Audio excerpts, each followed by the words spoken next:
What's up YouTube? It is finally my introduction video. I penciled in time to get it done. Pretty comfortable with making workouts and posting them online and doing the live workouts, but I've never really made a video just talking about myself. So instead of sitting here and kind of ranting on about my entire life story, I thought I'd kind of do a blend of getting ready for a bike ride and telling you guys what I'm about. So here we go. Gone.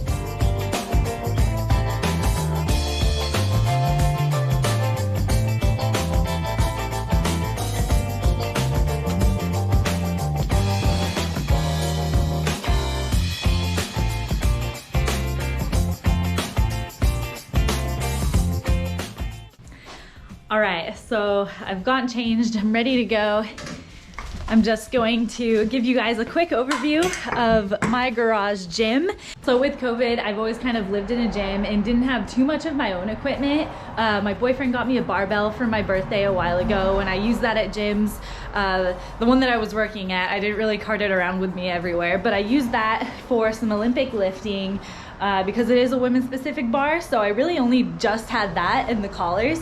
So with the stay at home, I've really had to gather up some equipment, and I can make another video about how to do that and kind of ways to improve your home gym or start one. So just a basic overview of what I've got. Here's my plates, my barbell, yoga mat, kettlebells, balance, med balls, shoes, gotta have those, the bikes. I love these power blocks. I'm not gonna get too in depth today. And then I've got a whole bunch of bands that I use for either stretching or for workouts, and this sweet bench. Here's the mountain bikes, and then a little bit of accessory stuff over here. So those are the basics. I'm definitely gonna make a separate video about that. Today, it's all things Katie.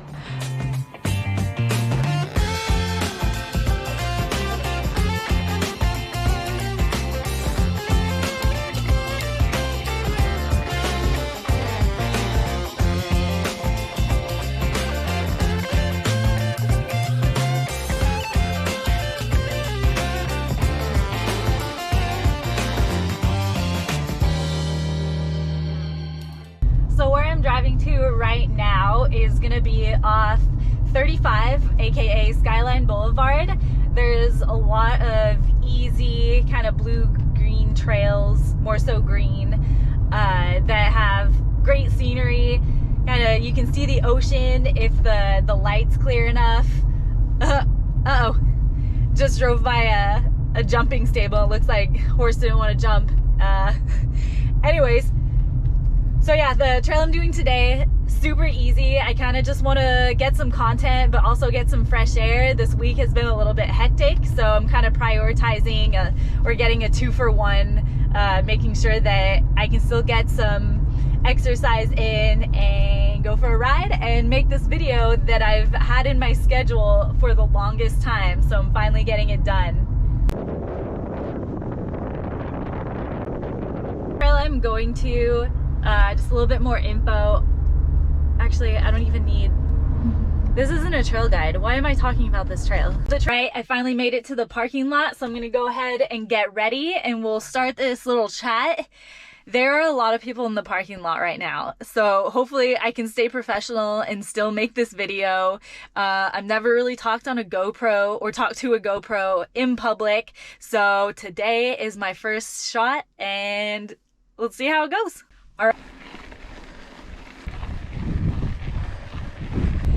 All right, so it's leveled off a little bit, getting to an actual trail.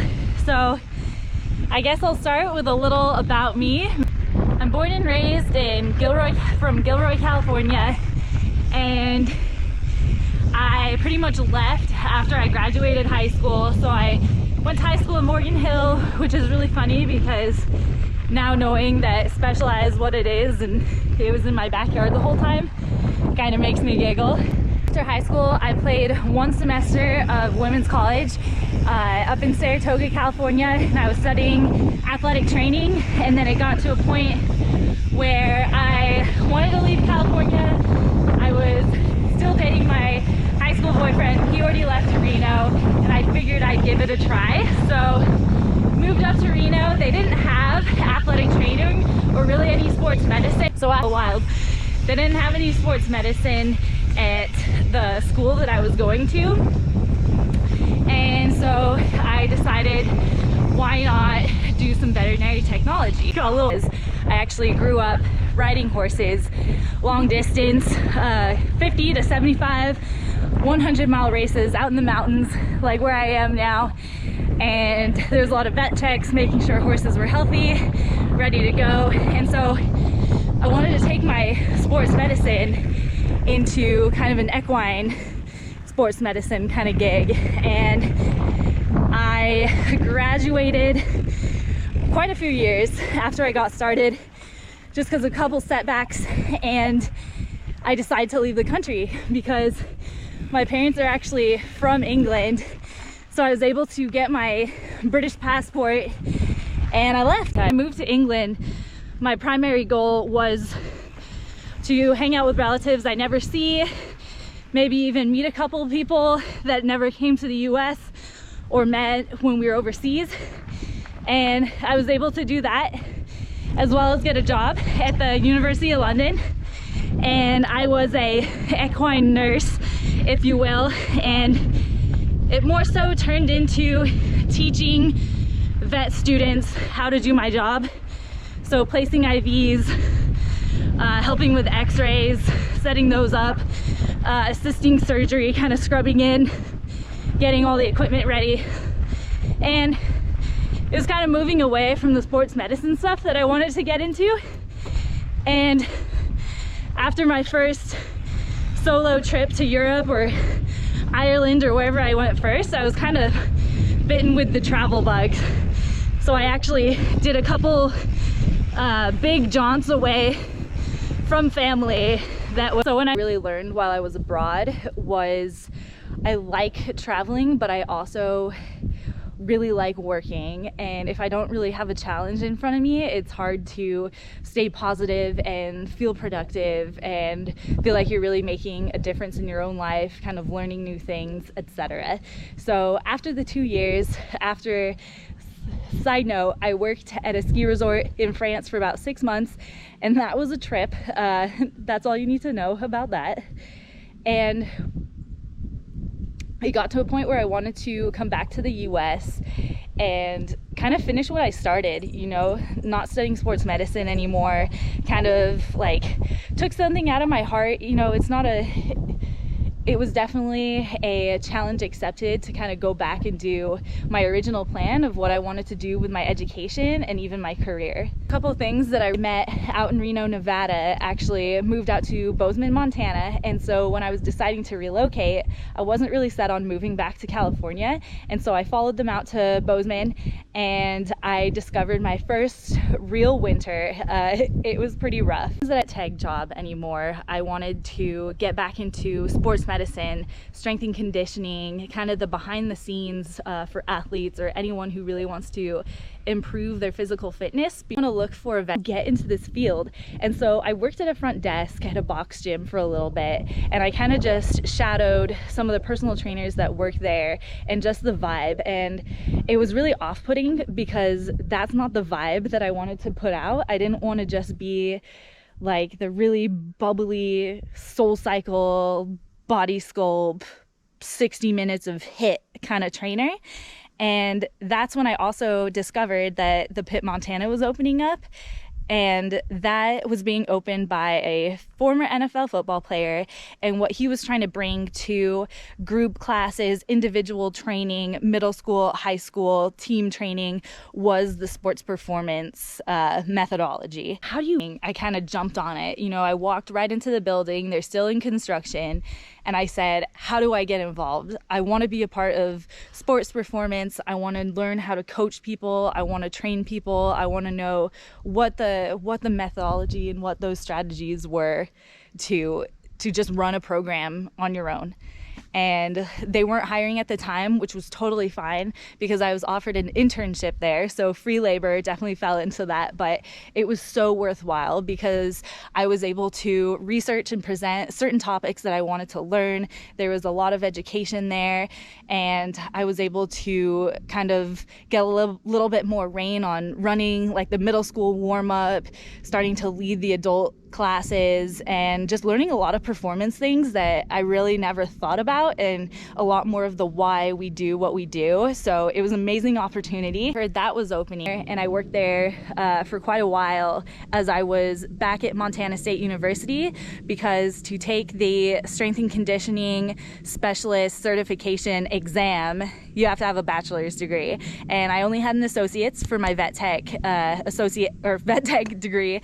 So I was back in college, kind of jumping through hoops. I got hired on there. So the opportunity I had with Montana State was that I actually had to get some internship credits, and while I was an intern at the pit, I wasn't officially enrolled at Montana State, so unfortunately it didn't roll over. But this opened up another great opportunity to work in a different scene of performance. And as I had worked with middle school, high school, some of the pro elite athletes at the gym, I was ready for a different change of scenery. So what I did at Montana State, my first semester, I was able to work with women's basketball, women's volleyball, the track and field team, primarily the sprinters group, the throwers group, and the jumpers. So it was a great learning experience, just really seeing personalities and kind of different disciplines and how people kind of react to certain types of training and just recovery methods, and the relationship between coaches and athletes and team coaches, because it is not always smooth sailing with communication and kind of the running of how all the teams work out. So the first semester actually went really well, and they offered me to come back the following semester and help with football, because I'd mentioned, like, I just want to see all of what university athletics looks like, and you can't really get your weight room experience if you don't work with the football team. So in the spring, I started doing the 5 a.m. lifts with the football team, getting ready, setting up, putting name cards on equipment, carrying it out to different locations, and just watching how everyone interacts. And it really helped me build my coaching philosophy, because, to be honest, it was a lot of hype and not a lot of coaching. Where I kind of found myself, because kind of on the bigger lifts like cleans, bench, squats, you know, it's full hype squad, and I'm not going to be able to overpower my voice over some 300-pound dude. So where I really found myself kind of squeezing in and building relationships with the football players was on their auxiliary movements, you know, the mobility exercises and the little accessory stuff they do in between their major lifts, and just teaching them on that, because the form was pretty trash, to be honest. Sorry. And that was kind of my opportunity to talk to him and teach them how to do things without just screaming tight or big lift or lightweight, because I wanted to be more than that kind of coach. So I really learned that I just love physical fitness and training and having a goal. And I did about 2 Tough Mudders out there. I ran a half marathon in Scotland, and it was just like, what do you do? I played soccer for 1 semester in college, and I grew up riding horses and playing soccer, running track. What do you do when you don't have a sport anymore? Like, what do people not in college do for fun? And I learned really quickly that I don't enjoy running, like just starting to run and then stopping. So it was kind of really nerve-wracking when trying to find my passion and my drive, something to train for. All that kind of stuff runs through your head of like, is this it? Is it just really enjoying 5Ks? Is this the life I have to live? So I think I'm gonna move a little bit further down the trail and continue this video. It was actually super fun. I usually do these trails on a gravel bike, and I don't think I've been on kind of the dry pack down trails in a little bit. So I really felt good turning the bike over. Usually it's been an issue. I kind of wanted to further expand my experience now that I've done private, I've done collegiate, but just being in Montana, it's a super small area, and there's not really a lot of opportunity for learning different methodologies and different environments. So that's when I decided that maybe I should actually move home for a little bit, back to California, and get a job with Exos Performance. I was really looking into that company in particular because they really take care of their staff as far as benefits and continuing education. Their sports performance stuff is top notch, and I just wanted to get involved in that field. So I stayed the summer in Bozeman, and it took me about a month to get ready for the national exam. So I got my bachelor's, I passed the exam, and that was a whirlwind of a day. Like, it was crazy, but I was able to pass the test and celebrated, huge sigh of relief, and then just enjoyed the rest of the summer in Bozeman, enjoying the trails and just being outside and being with my boyfriend. So when I graduated, and just to touch on kind of my background in strength sports is, like I touched on earlier, I played soccer, I ran track, I did all that good stuff. I had a very basic understanding of strength training. I knew it was important. I enjoyed it when I had opportunities to train in college weight rooms. Primarily at West Valley is kind of the first real experience I got with that. And then as I was traveling, I always felt like I needed to go to the gym just to feel better. I had no idea what I was doing. I didn't know sets, reps, movements, whatever. I just needed to go do something to feel good. And that's where that's where my strength training passion kind of sparked, because I want to teach others, because that feeling of having no idea is pretty damn annoying. So I ended up getting a job with Exos, which is actually still what I'm doing right now, and I will touch on that soon. But I provide Exos content to people working at a technology company running their fitness center, and now it's kind of gone virtual. So time to get some water. Got my Scratch Lab mix, because even though today's an easy day, I'm still sweating.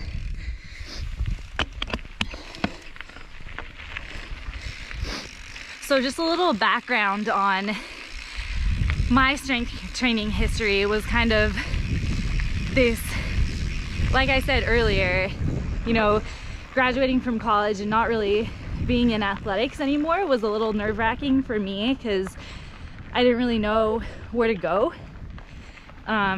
So when I got back to Montana, I really started taking my weight training seriously, and it was suggested to me to start training for powerlifting. So I had a friend that was a coach at Penn State, did some powerlifting. He coached me through a training program, and I actually set a Montana state record on my first meet, and I kind of got the bug. And it was pretty extreme kind of getting into that, because there's so much behind the scenes you got to do. You got to eat right. It's not just eating junk food, pretty stereotypical like powerlifting way, you know, just eating whatever you want, lifting all the weights. But if you're competing in a weight class, like, you gotta pay attention. A second powerlifting competition, because, you know, I got the hang of it. You know, the first one's always super awkward. So I was ready for the next one, and I was really aiming for hitting a 400-pound deadlift, and I trained my ass off, and, you know, come meet day, it just didn't go the way I wanted it to, and that opened the door for even more of a challenge, more training. And I kind of dabbled with a couple different training programs, different styles, different methodologies. The first one was going off percents, this one was going off of RPE, and I was hitting some big numbers leading up to kind of the grand finale of powerlifting, because I really liked it, but it was definitely taking a toll on the other passions I have in life, which is going outside and hiking and, you know, walking upstairs and not being out of breath.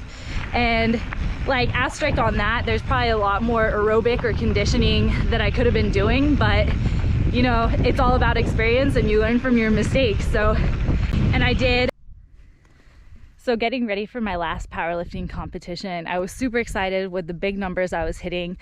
And I think I was lining up for some competition goals of 315, 320 squat, 215 bench, and of course my 400 plus deadlift, because at this point, I mean, I was hitting a 5 rep max of 365 on deads, and things I was I was getting pretty strong in many ways.